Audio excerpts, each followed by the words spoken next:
Get this and get it straight. Crime is a sucker's road. And those who travel it wind up in the gutter, the prison, or the grave. This time a peddler of pulp paper love, a blackmailer with muscles, a south of the border chiseler, a simpering prude, and a corpse in a bedroom. All had one thing in common. Each was a woman. It happened like this. From the pen of Raymond Chandler, outstanding author of crime fiction, comes his most famous character in The Adventures of Philip Marlowe.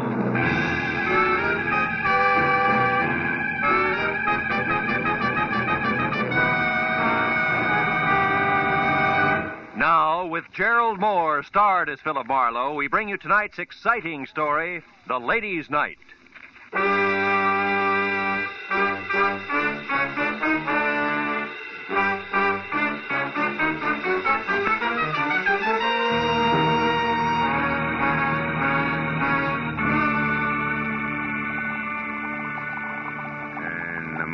The sauce is boiling furiously, which is right now. Add 1 full cup of tomato paste gradually and stir vigorously. Okay. 1 full cup of tomato paste. Oh, no, not now. I'll be a minute. Yeah, I said I'll be... Oh, no. Ooh, ow. All right. So I add tomato paste, cup and all. Okay, I'm coming. Who is it? Telegram for Philip Marlowe. Oh, I'm sorry. I didn't mean to bring you. Kay Vanneman. Yes, darling. A staunch friend, Kay. Am I welcome? Me and my small Western Union Joe? Oh, sure. Come on in. Come on in, honey. We'll go in the kitchen. Oh, it's not Marlowe playing chef again. What is it this time? Well, sauce a la Marino. What's on your poor little rich girl's 14-carat mind tonight? You. It's Tuesday. Tuesday? Yes. This is meeting night in my crowd. The Greens Committee at the Country Club, the Beverly Hills Male Choir, the veterans of this and that. So, no men left. Oh, except staunch friend Marlowe, huh? Look, Kay, baby, just because I... I know it by heart, Phil. Just because brave private detective once saved rich Uncle Enoch's niece, Kay, baby, from lots of trouble. For which he was well paid. There's no reason why they've got to go on seeing each other. Well, mister, you're wrong. There is a reason, a big, fat one. I like you. Lots. You do? Especially on Tuesdays. I can't tell you how happy that makes me. Now, I'm look... not being too bold, am I? I did call, 3 times. You weren't home all day. That didn't discourage you. If I can't have you, I'll take the doorstep. Tuesdays. On Tuesdays. Now, about this sauce a la whatchamacallit, what do we do first? Fish out the cup or wait for it to melt? Well, it all depends. If we want to, Hey, that thing sticking out of your pocket, real telegram or prop for gag? Oh, no prop, real thing. Oh? I met the boy in front of your door. Here. Open it up, will you? My hands are greasy. So I noticed. Over there, self-reliant. It's called soap and water. Oh. Well, read it, dear. Straight like, huh? Okay, straight like. Try to reach you all day. Very important. Meeting at the Tulip Room, Sunset Strip at 8 tonight. We'll pay you triple your fee. Time means everything. Gigi Ormsby. You know her? Give me the towel, will you? Yeah, I think... Sure, she's the demon editor for Passman House. Who published what? Magazines, Torrid Love, Great Passions. You know, the shop girl's encyclopedia. Well, now tell me, shop girl, where'd you meet editor Gigi Ormsby? At a cocktail party about a year ago. She's quite a character. Sleek to look at. And listen to? Oh, someplace between a career woman and a Marine sergeant. Credit good? Excellent. Uncle Enoch once shook hands with her, and that's better than Dun and Bradstreet. Hey, where are you going? The Don jacket and professional demeanor. Both are going to the Tulip Room. Oh, Phil, you're not. Phil, that's not fair. This is And Tuesday. the sauce a la Marino needs 1 measuring cup removed. That delicate woman's touch from here on in. Bye-bye, Kay. You're a staunch friend indeed.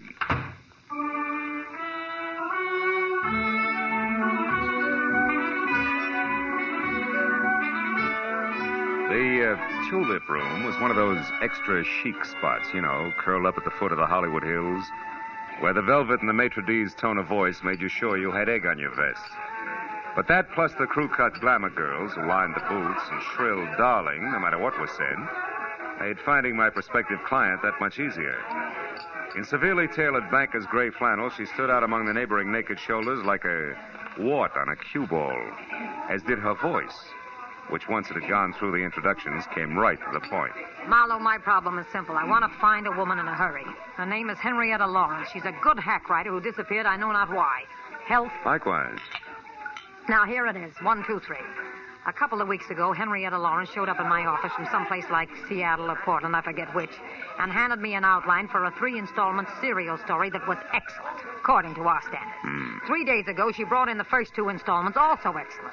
But the day before yesterday, when the 3rd installment was due, I was sitting in my office window when this happened. She only got as far as the front door. What happened? I don't know. She saw somebody going by slowly in a car. Scared the daylights out of her, and she hobbled for a cab. Wait a minute. Did you say hobble? Yes, she limps. Uses a cane. Anyway, she piled into this cab and took off. Haven't had a word from her since. I'm worried, Marlowe. She's a nervous thing, the kind who'd go to pieces, little ones fast. So I want you... Gigi owns the hours I live and breathe this stale nightclub, darling, I want busy, Jeanette, busy. So I see. And what's the handsome gentleman's name, or am I supposed to guess? It's Dracula, darling. We're counting the white throats. Goodbye. Oh, Gigi, you're priceless. Goodbye, Jeanette. This is business strictly. Well, I was only being friendly. Excuse me, darling. Happy business. Oh, what they let loose after dark. Anyhow, Marlowe, I want you to find this girl. She may be in an awful jam. Now, what do you want to know? Well, description might help, Gigi. Okay. Henrietta's about 35 on the drab side. No makeup, no jewelry. Each time I saw her, she was wearing the same thing. A plain brown coat, a plainer brown hat, low heels. All in all, the sex appeal of a tumbleweed. Last address you had on her? It's the only one. The Brace Hotel for Women, room 7. It's over on Fountain near La Cienega. But she hasn't checked back there in 2 days either. The giggling flower of the old South desk clerk I talked to on the phone today hasn't the slightest idea where she is. But I figure for you, she might, Marlowe. She's probably got a face like wet hemp. Her name is Clarice. Well, we'll try it. Where can I reach you, Gigi? At my home in Brentwood. Sunnyside 9, 1011. 1011? Yeah, I'll stay next to the phone. Really do your best, will you, Marlowe? Okay, Gigi. It'll be my best, all right. Don't worry about it. I'll call you. Good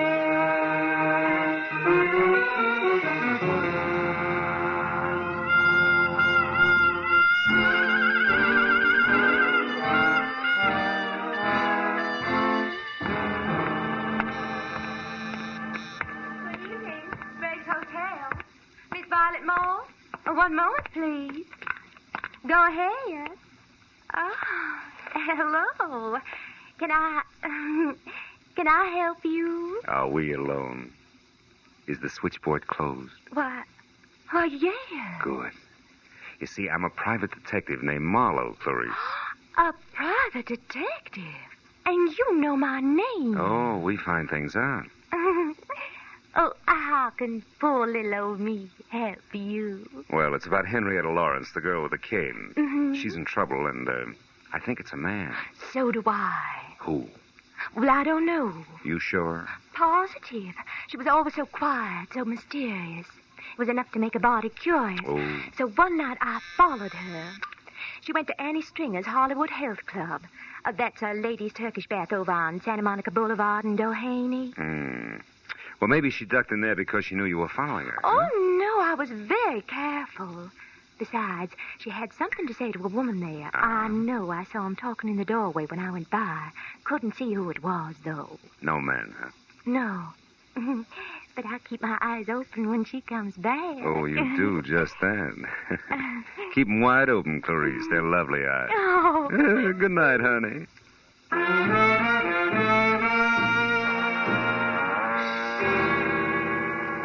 My client was wrong. Clarice did not have a face like wet hemp. It was more like a batch of biscuits, but the body curious had provided a lead. As far as the corner of Santa Monica and Doheny, and into the white antiseptic-looking reception room of Annie Stringer's Hollywood Health Club. Women only. My husband said if I... There I forgot about Clarice, hemp, and biscuits alike and thought instead about something a whole lot tastier. Like the girl who was leaning on the corner of a desk marked information while she made pencil marks on a chart. She looked up when I closed the door and started toward me. But when another door in the room opened and a woman who was built like a sack of cement bore down on me, she turned back to her chart. Yes, sir. I help you. I'm Annie Stringer. We don't have a men's section here, if that's what you wanted. No, it was something else, Miss Stringer. Annie'll do. Oh. Name's my stock in trade. Something else like what? Henrietta Lawrence. I'm looking for her. Who are you, mister? What's your name? Philip Marlowe. I'm a friend of Henrietta's from Portland. They told me over at the Brace Hotel that Henrietta might be at your place. You see, someone had seen her come in here once. Henrietta Lawrence, huh? Mm-hmm. Well, name doesn't mean anything to me, but... Honey, Mrs. Gordon wants you to come be for a while. All right, Hilda, be right there. I don't recall anyone by that name, Mr. Marlowe, but you might check with my receptionist there. Take care of the gentleman, will you, Mona, dear? Very well, Annie. I'm coming, Mrs. Gordon. I'm sorry, Mr. Marlowe, Mona, dear. Philip Marlowe. Marlowe. Well, I don't recall any Henrietta Lawrence ever having been with us, but why don't we check the registration cards at my desk and be sure? I might be mistaken. All right. She's a woman about 35. She wears no makeup and... Never mind. Huh? I know her, amigo. What? Just listen. You see, Mr. Marlowe, the cards here list everyone who ever visits the club. Why do you really want Henrietta Lawrence? Well, I'm a private detective with interested clients. Who has money, amigo? It could be. What's your connection here? Receptionist. Ah. And good friend to Annie. Her confidant, you might say. All right, say it. Meet me in the alley behind the hardware store across the street in a half hour. We close then. Well, I'm sorry, Mr. Marlowe, but we don't seem to have any listing of a Henrietta Lawrence. But perhaps in the No, future... never mind. Thanks just the same. Well, you're quite welcome. Don't keep me waiting, amigo.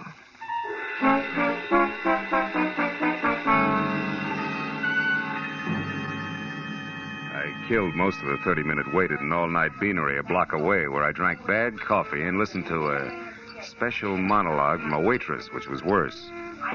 And at exactly 10:30, I stepped into the street and walked to the alley behind the hardware store. Moved cautiously toward the dark shadow of the building until a hand that gripped like a bear trap snapped shut on my upper arm, while another locked my wrist high into my back. 1 inch, Mr. Marlowe, and I'll break it off and hand it to you. I was a lady wrestler, understand? Oh, do I still call you Annie? Never mind the wisecracks. It's been a long day, and I haven't got patience. Now, what's your angle, Flatfoot? Slip, baby, in more ways than one. Start talking. All right. Henrietta came from Seattle, not Portland. So now some advice. Forget Henrietta Lawrence, Shamus. You can't do her any good. You're a liar, Annie, and you know it. Wasting your breath, Shamus. That's bluff, Annie. Hot air. Yeah? I suppose that goes for the letter, too, I suppose. Letter? You slipped again, kid. What about it? You don't know what letter I'm talking about. But Mr. Marlowe, Henrietta Lawrence does. So tell her to call off the bloodhound, or that letter will go right to the cops. They'll know exactly what to do with it. Get going, please. Oh, hey. Blow the top of your head off. Go on, feed it while you can still walk.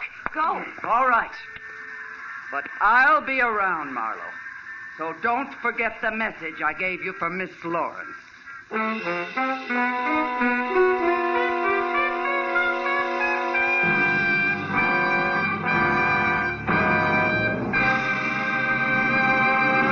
In just a moment, the second act of Philip Marlowe. But first, the kindly physician of River's End, Dr. Christian, will meet the spirit of George Washington in a most unusual way this Wednesday night when Dr. Christian tells his story on most of these same CBS stations. An elderly patient who claims to have a personal message from George Washington comes to Dr. Christian's office and presents him with one of his most perplexing cases. Dr. Christian, starring Gene Hersholt, is a regular Wednesday night feature. Now, with our star, Gerald Moore, we return to the second act of Philip Marlowe and tonight's story, The Ladies' Night.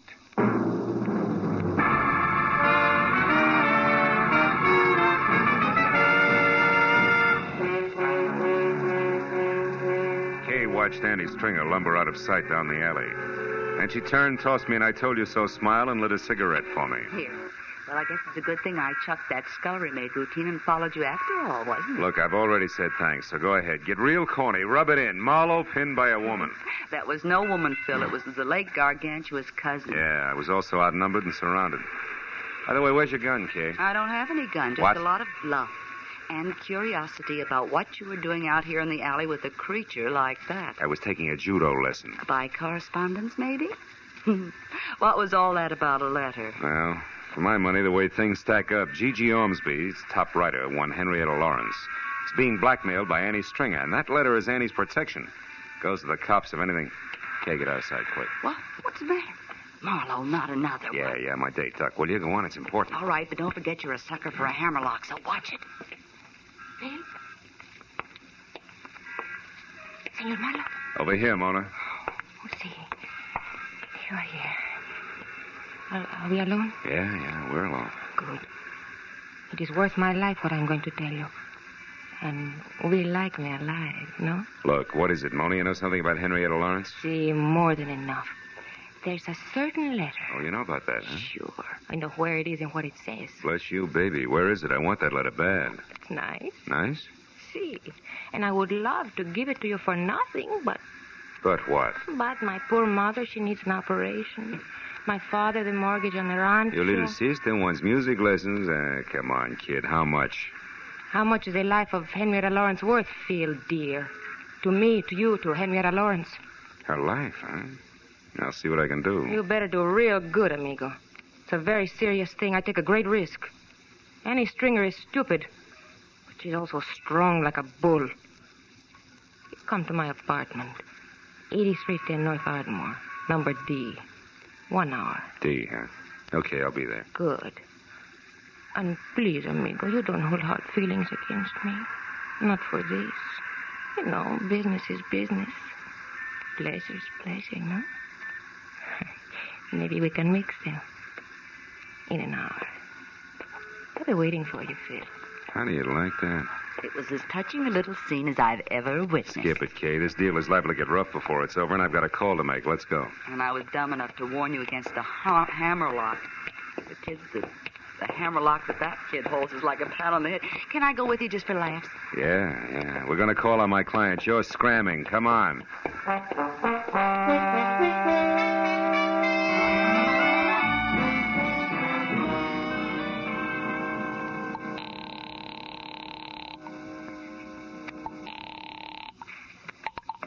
Hello.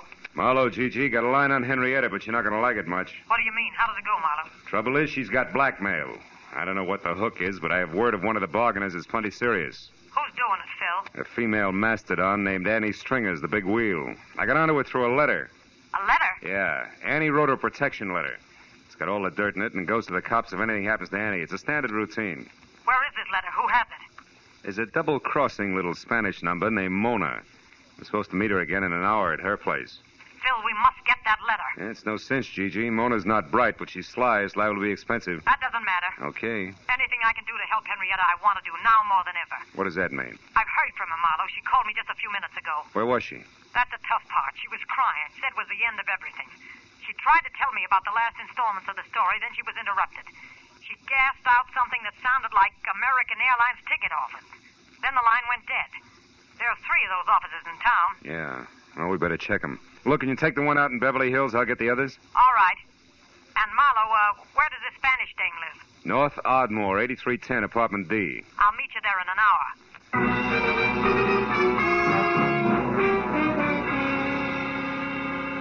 When Gigi hung up, I sent Kay to check the airline office in Hollywood for a woman carrying a cane and a big load of trouble, telling her to call me at the downtown agency within half an hour. Then I headed south for the office on 6th Street. Halfway down, it began to rain. You know, the kind of dismal, misty drizzle that makes your clothes smell like blankets at a fire sale. I spent a fruitless half hour peeking into corners and trading descriptions, and finally, when Kay called in a negative report from the Hollywood office, it was high time to beat it out to my appointment with Mona. The rain had put enough dazzling sheen on the pavement to make the going slow and slick. But I got out to 8310 Ardmore not over a minute late. Apartment B was the last on the right and completely dark. As I walked toward it, I found myself following a set of feminine footprints rapidly filling with water. And besides each left print was a little round hole. By the time that registered on me, I was already at the door and could hear her crying inside. I didn't wait to knock. Mona, it's me, Marlowe. For Pete's sake, what happened to you? Phil, that woman was here waiting for me in the dark. She had a big club. When I came in, she grabbed me and beat me with it. It was a cane. Not that it makes any difference now. Hey, your apartment's a rest. She got the letter, huh? See, she got it, and look at this awful Later. fruit. Right now I want to know what that letter said. You can forget about me paying the Mexican national debt for it. I want it free and fast. Come on, what's Annie got on Henrietta Lawrence? Right. She knows it. What? Somebody's outside there. Oh, it's Gigi. Come on in, Gigi. Hello, Phil. Who Who's this, the tortilla pounder you told me about? Just a minute, you can't... All right, hold it. Take it easy. You're a lousy housekeeper, sister. What happened? Your hat dance get out of control? Now, wait a minute. Henrietta scooped this Gigi. She was here and got the letter herself. She what? Yes. We were just talking about the letter when you came in. Now, let's get on with it, Mona. What's Big Annie's pitch? Supposing I won't tell you now. Then I'll have you in the pokey for attempted extortion before you can say Pancho Robinson beautiful. Come on. Well, okay. That's better. For you, amigo, I tell.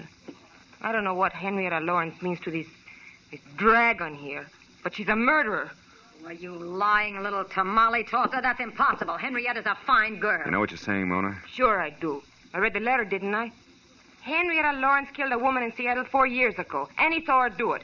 She had names, dates, places, everything. I can't believe it. I just can't. She's such a swell person. Look, she even left this, the final installment of the story, for me in that Wilshire ticket office. What'll we do, Phil? We gotta help her. Okay. Since neither she nor Annie counted on Mona here reading the letter, the best way to help her is to try to keep her from committing another murder. What, are you crazy? What are you talking about? Come on, Gigi, get with it. The letter was worthless except as Annie's string as protection. Yet Henrietta went to all the trouble of getting it. Why? So she could shut Annie up, and there's only one way to do that. Kill her. Holy mackerel, I didn't even think. You should, Senora. You got nothing else to work with. Drop dead. Stop it, both of you. Oh, crazy. Better stay clear of it from here on, Gigi. Go home and wait for me. Okay, Phil, whatever you say. Call me as soon as you can. Sure. All right, come on, Mona, let's go. Me? Yes. Oh, no, amigo. The letter's gone, and so is Mona's interest.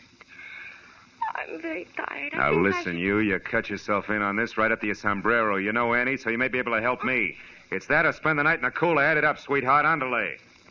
All right. You're so forceful, amigo. Come on, let's go.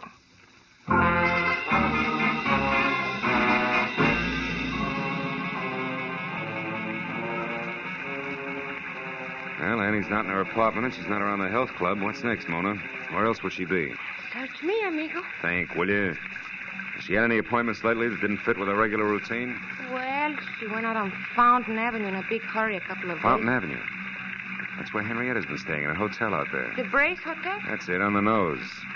Is Annie dumb enough to go there now tonight? Sure. She's stupid. And her strength makes her reckless. That's it. Let's go.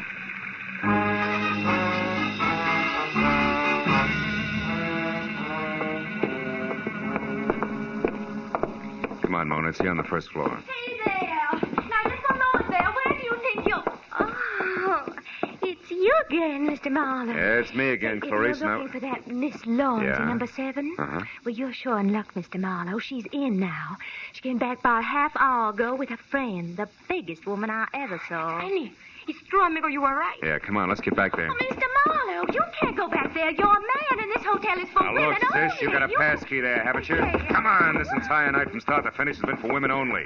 Getting sick and tired of it, present company included. Now, where's number 7? Phil, this is it right here. Henrietta! Unlock it, Clarice, fast. Get back.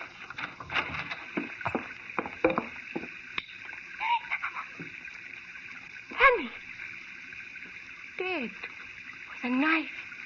Yeah. Go ahead and scream, Clarice. Get it over with. Well, where's Miss Lawrence? She no doubt left by the window here. Yeah, it's still open. Only 5 feet to the ground and a clear set of footprints in the wet dirt, cane marks and all, just like... Just like what, Mr. Marlowe? I started to say like the ones I saw earlier. Sure, the last installment of the story, the letter at Mona's, the airline ticket. Now she's out of it, slick as a whistle. Clarice, call the cops. Here, give them my card. I'll get in touch. Well, where are you going, Mr. Marlowe? To break the unpleasant news as gently as possible to my client. Phil, what about me? What will I do now? Just keep looking at Annie, you beautiful, chiseling, double-crossing jerk. Maybe you'll learn something, but I'm not going to count on it. Phil.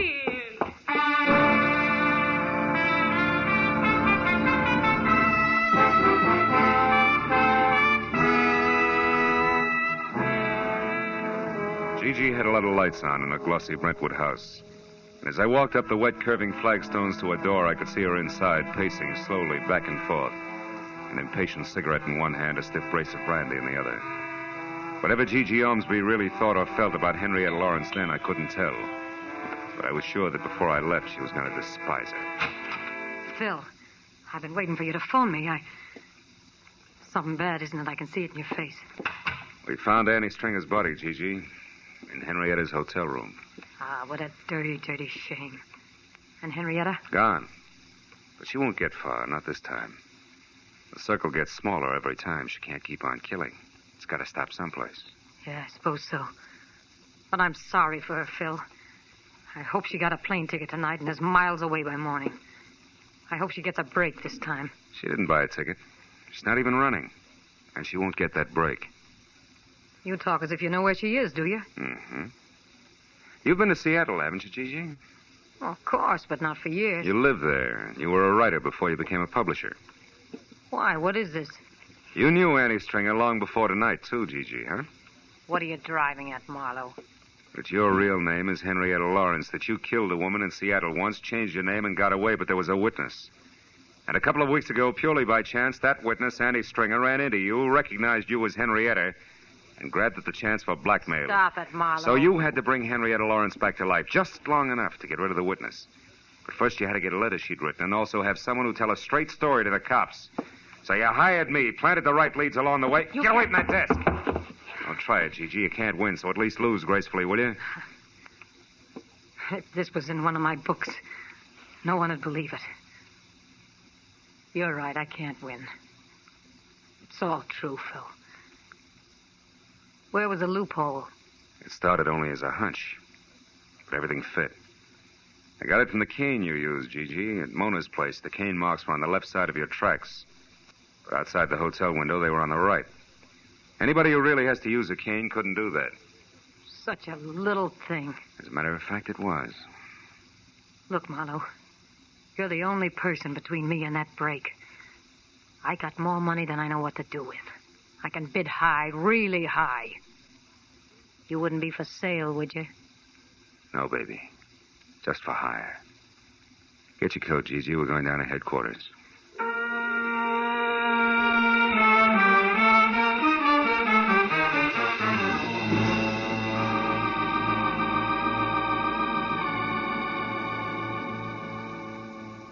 Getting the whole business down on police stationery, one orderly step at a time, is a process as full of, well, as full as the fiscal report of the First National Bank.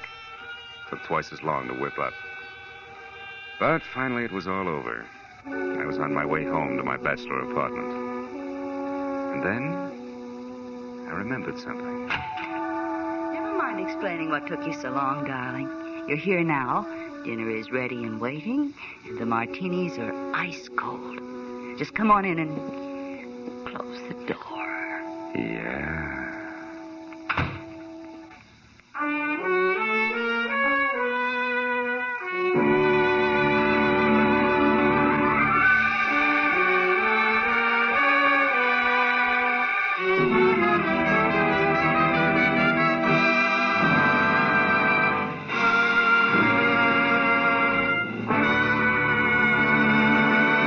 The Adventures of Philip Marlowe, bringing you Raymond Chandler's most famous character, star Gerald Moore, are produced and directed by Norman MacDonald and are written for radio by Robert Mitchell and Gene Levitt. Featured in the cast were Jeanette Nolan, G.B. Hunter, Constance Crowder, Lillian Baeff, Gene Bates, and Michael Ann Barrett. The special music is composed and conducted by Richard O'Runt. Be sure and be with us again next week when Philip Marlowe says... This time a friend with millions, a myopic chemist and a long-haired piano player were thrown into a panic because a brilliant young lady with a gun was taking a big step in the wrong direction.